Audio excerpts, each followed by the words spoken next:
Seja bem-vindo à nossa aula de hoje. Eu sou o professor Mike e estou aqui na produção de materiais pedagógicos para você, ok? E nessa aula de hoje nós vamos tratar especificamente aí da democracia, direitos humanos nos 200 anos de independência do Brasil. Você já refletiu sobre isso? Então hoje nós vamos fazer essa reflexão com você. Vem comigo. Como nós vimos, a democracia no Brasil tem aproximadamente 200 anos de independência. Nós temos aí a vivência dos Estados democráticos no Brasil, como é esse processo. Então a gente vai começar trazendo para vocês o que são os Estados democráticos e como eles surgiram. Bem, a sua origem na antiga Grécia. Eles vamos ter na cidade de Atena, né, o surgimento das palavras democratos, que significa o governo do povo. Lá na cidade de Atena vai surgir aí esse governo do povo. E quem que vai estar organizando esse governo do povo? Então nós temos Clístenes, nós temos Aristóteles, Platão, que são pensadores. No caso, Clístenes, ele vai ser o cara que vai processar essas informações aí já antepassadas dele, e ele vai trabalhar, vai fazer uma rebelião. Ele é um aristocrata, e ele vai fazer essa rebelião aí para organizar um Estado democrático a partir de ideias dos filósofos, dos pensadores e de muitos outros líderes políticos da época dele, tá? E também anteriores à época dele. Agora vamos ver aqui o que se trata especificamente, o que os pensadores falavam. Então, os pensadores como Aristóteles e Platão, eles tinham ideias bastante interessantes. Quais eram?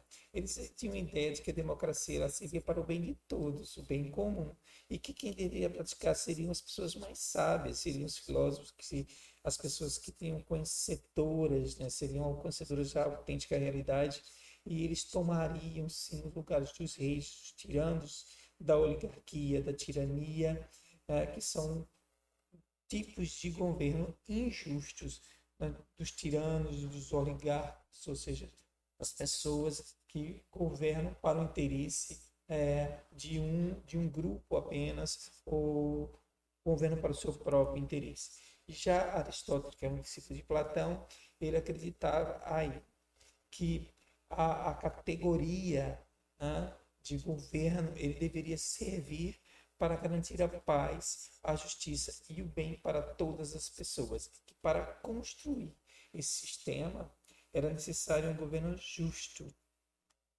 Como você vê aí, não era tão simples assim construir um governo justo, um governo participativo onde todos pudessem participar. Na verdade, na antiga Grécia, na cidade de Atena, não existia aí uma democracia totalmente de todos os indivíduos. Na verdade, só eram os homens que eram legítimos da terra, não poderia ser estrangeiro, nem escravo, nem mulheres participavam deste processo de decisão, votando, discutindo nas assembleias, onde eles discutiam e organizavam toda a questão política da cidade. Quando a gente fala de política aí, todos os processos de organização social que estão diretamente ligados à vida das pessoas. Então, os homens decidiam esses processos, decidiam tudo isso na forma de votação numa democracia direta, ok? Então, observa comigo, né, surgiu aí. Então, temos aí a formação dos estados modernos. Temos a fala aqui do então é, rei francês, esse rei, esse monarca francês, que era o Luís XIV. Ele chegou a dizer: Eu sou o Estado. Então, depois da Idade Média, os governos que se construíram após a dissolução, ou seja, a dissolução de todo aquele sistema de governo que era baseado na sociedade aristocrática, caracterizado por monarquias absolutas, onde a nobreza governava, onde os nobres, os reis, os príncipes, os duques governavam, né? Então, depois que houve a dissolução da Idade Média, daquele sistema medieval de governo dos senhores feudais, surgiu os estados. Esses estados que surgiram nações, elas eram governadas por reis absolutistas. Mas depois surgiu a revolução da burguesia, as revoluções liberais. Nessas revoluções liberais tivemos a transformação da sociedade, que antes era aristocrata, passou a ser burguesa, que antes tinha um governo da monarquia, passou a ser um governo aí mais liberal, passou a ser um governo mais democrático, e a sociedade economicamente vai se voltar ao mercantilismo, ao liberalismo. E houve também a organização desse Estado moderno em três poderes. Esses três poderes foram concebidos pelo pesquisador Montesquieu, ele é um pensador que vai organizar aí a ideia de descentralização do poder, onde cada categoria de poder ele possuía um campo de atuação. Então, eles tirariam tudo era concentrado, os três poderes eram concentrados na mão do rei. Na verdade, era um poder só, que era o poder absoluto.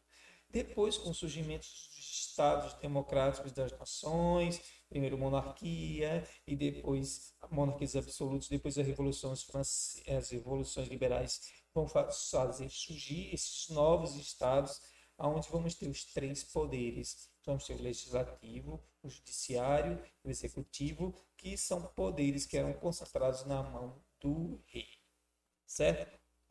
Então, observe comigo aqui que existia o poder centralizador, né? Ele ficava na mão de uma única pessoa decidindo tudo, as leis, o legislativo, o executivo, o poder de executar as coisas, no caso, é o presidente, o rei exercia essa função, né? E o judiciário que executava as leis, que estava lá organizando todo o processo de leis, usando as leis que eram criadas pelo legislativo. Então, esses três poderes vieram substituir o rei. E eles foram organizados aí através das revoluções burguesas, através dos pensadores, através do movimento do iluminismo, através da mudança conceitual, filosófica e também artística do Renascimento.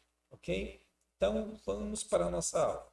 Olha só que interessante o que é um Estado democrático em si. Então, um Estado democrático, segundo o qual a democracia é como o governo do povo, onde todos os cidadãos, ou seja, todos aqueles que gozam dos direitos de cidadania, exercem essa cidadania.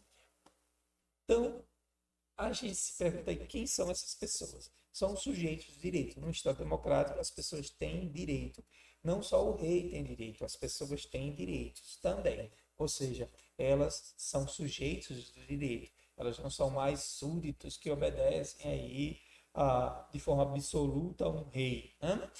Na verdade, as pessoas recebem também os direitos e elas executam ou vivenciam esses direitos e deveres dentro do Estado democrático. Quanto mais você consegue saber dos seus direitos e deveres, mais você se torna um cidadão competente dentro do Estado democrático.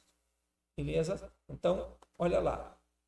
Quais são os direitos fundamentais? Nós temos vários direitos fundamentais. Nós temos direito à vida, nós temos direito à propriedade, direito à segurança, direito à inviolabilidade do lar, as pessoas não podem invadir a sua casa, direito à intimidade, direito à liberdade, direito à igualdade perante a lei. Então, nós temos aí vários direitos fundamentais. Você pode ver aí esses direitos fundamentais, né? Então, eles são muito importantes. Eles foram construídos a partir das revoluções burguesas e a dissolução, ou seja, destruição, a reconstrução, a reorganização das monarquias também dos regimes democráticos. Então, a democracia é uma conquista de direitos. Quanto mais um Estado é democrático, mais as pessoas têm direitos, mais as pessoas exercem seus direitos, exercem os seus deveres dentro desse Estado democrático. Observa também comigo o surgimento dos direitos humanos. Os direitos humanos, a gente tem aí uma dualidade que é a dignidade da pessoa humana e a igualdade para todos. Lembrando uma coisa muito interessante, que é que os direitos, esses direitos humanos, eles sempre existiram. Em cada sociedade, as pessoas elegem alguns direitos como prioritários e eles vão passar a lutar e proteger esses direitos. Então, os direitos humanos sempre estiveram aí. As pessoas sempre lutaram pela liberdade, pela vida, pela igualdade, mas não existia uma documentação, uma lei escrita até a Declaração dos Direitos Humanos. Ok? Então, quando foi construído os direitos humanos, nós passamos a ter mais consciência desses direitos e passamos a lutar por esses direitos também. Né? Então, o direito, as pessoas conseguiram o direito pela inerente, que é isso. É que a partir do momento que você é um ser humano, você tem esse respaldo, você tem este direito de exercê-los. Né? Então, direitos não são coisas que a gente pede, né? A gente não pede direitos, a gente exige direito, porque os direitos são inerentes, ou seja, se eu sou um ser humano, eu tenho direito. Eu tenho direito à liberdade, eu tenho direito à vida, eu tenho direito à igualdade. Então, os direitos são coisas que a gente exige e não pede. Ninguém pede o que é seu. A gente não pede, isso aqui é meu, eu vou pedir. Não, a gente exerce esse poder sobre aquilo que a gente tem, que é nosso. Então, os direitos seguem o mesmo princípio. Você exerce esse direito porque você é um ser humano e você tem esse direito humano, ou seja, inerente à condição de ser humano. E não importa qual a condição que você seja, que tipo de ser humano você seja. Tá certo? Então, vamos voltar aqui rapidinho. Observa comigo. Temos direitos fundamentais, nós temos os direitos humanos, Declaração dos Direitos Humanos. Com a Declaração dos Direitos Humanos, nós vamos ver aqui uma citação de Brasil, 1998, página 61, que diz assim: todos, né, no caso, os direitos humanos são os direitos fundamentais de todas as pessoas, sejam elas mulheres, negros, homossexuais, indígenas, estrangeiros, imigrantes, refugiados, portadores de HIV positivo, crianças, adolescentes, políticos, presos, despossuídos e os que têm acesso à riqueza, todos, enquanto pessoa, devem ser respeitados em sua integridade física protegida. E a sua integridade física protegida e assegurada. Então, a gente não tem só direito de rico, só direito de pobre, só direito de negro, só direito de... O direito é inerente à pessoa humana, seja ela de qualquer espécie. Tá certo? Então, é muito importante compreender isso, porque muitas vezes a gente coloca essa condição aí, que alguns têm mais direito do que os outros. Não? Então, isso não existe perante a lei. Podem existir perante o preconceito, perante o uso do poder o uso do poder que as pessoas têm, a sua influência política, a sua influência financeira. Pode haver, sim, essa influência, mas perante a lei, se formos seguir o rigor da lei, todos nós somos iguais perante a lei. Todos nós estamos dentro da condição de seres humanos e somos portadores de direitos, somos sujeitos de direito. Ok? Então, prossigamos aí. Então, a condição democrática da contemporaneidade. Dentro da contemporaneidade, nós temos o pensamento liberal, que são um pensamento aí da classe burguesa, nem sempre favorável à democracia. Durante algum tempo, a classe da burguesia, que é aquela que está no poder, que é legitimada, que está aí governando, que está aí com a sua legitimidade, dos seus ideais, do seu pensamento, que é a classe que está aí, que tem o poder sobre os meios de produção, ela que rege o mundo, que organiza todo o sistema capitalismo, ela com suas tipos de organização, ela nem sempre foi favorável à democracia. Ela achava que a democracia era uma coisa assim, meio que arbitrária aos seus interesses, embora ela também se aproveitou dos pensamentos de democracia. Tá? Mas com o passar do tempo, essa mesma sociedade, essa mesma classe burguesa, ela também se apodera dos valores da democracia, porém de forma limitada. Então, observa comigo. Os modelos de democracia podem ser divididos em dois tipos: democracia direta ou participativa, que é aquela que existia na antiga Grécia. Tá? Um sistema de tomada de decisão sobre assuntos políticos no qual os cidadãos estão diretamente envolvidos. E a democracia liberal ou representativa, um sistema de governo em que envolve oficiais eleitos que tomam para si a tarefa de representar. Então, nós temos dois tipos de democracia: a participativa, aquela que é mais efetiva, onde você mesmo toma uma decisão, que a gente é praticamente possível de acontecer. Nossa cidade é muito complexa, com muita gente, então se construir uma democracia representativa. Porém, esses representantes precisam representar realmente o interesse legítimo das pessoas.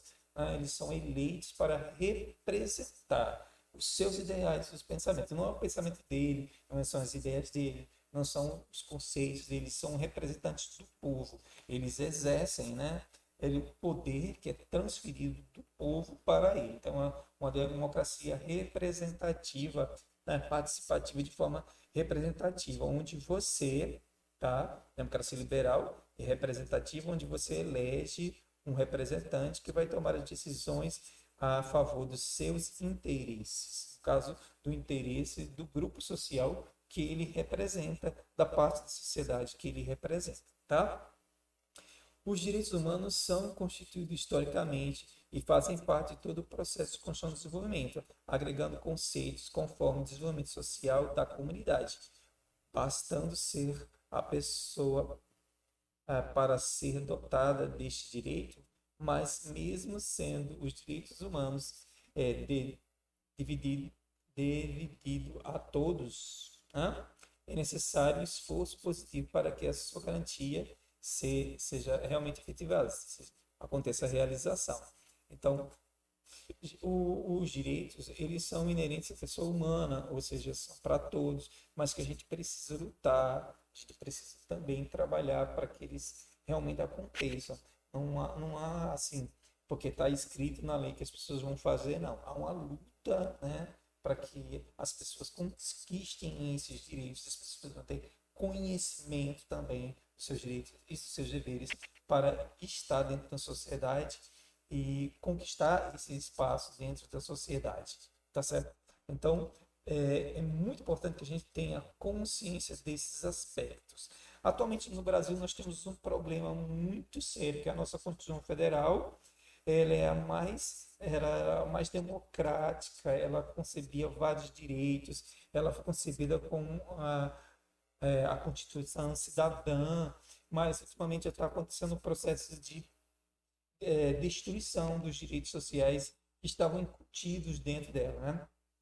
Com o passar de processos políticos, acontecem mudanças de pensamento dentro da própria sociedade, parte dessa própria sociedade se organiza para mudar esses conceitos ou para mudar a Constituição. Lembrando que, às vezes, essas mudanças acontecem estão totalmente contrárias ao interesse da população da maioria. Então, isso também é uma coisa muito errada e equivocada, porque os direitos não podem ser retirados dessa forma, né? Porque os representantes políticos estão lá para representar a sociedade e não para representar os seus próprios interesses. Lembra ali do pensamento de Platão, lembra aí do pensamento de Aristóteles? A democracia existe para o bem comum, para o bem de todos, e não para favorecimento de uma pequena parte da população ou de um pequeno grupo social, beleza? Então essa aula, ela termina por aqui. A gente está aí, né, mostra que às vezes as mudanças políticas e as mudanças nas estruturas das leis vão favorecer determinados grupos sociais ou prejudicar alguns grupos sociais dentro da própria sociedade. E isso não deve ocorrer. Então, galera, eu fico muito feliz por você estar por aqui, tá? Essa é a nossa primeira videoaula aí sobre, com o tema aí sobre democracia e direitos humanos dos 200 anos de independência do Brasil e está ligada aí a ciências humanas e suas tecnologias. A gente fica por aqui, mas a gente vai deixar aí para vocês algum recadinho aí, que é fazer a tarefa que o professor vai disponibilizar para você, são perguntas, um questionário que vai estar sendo disponibilizado, tá ok? Um forte abraço, tá? E até mais, até outra oportunidade, até outra aula, ok? Tchau!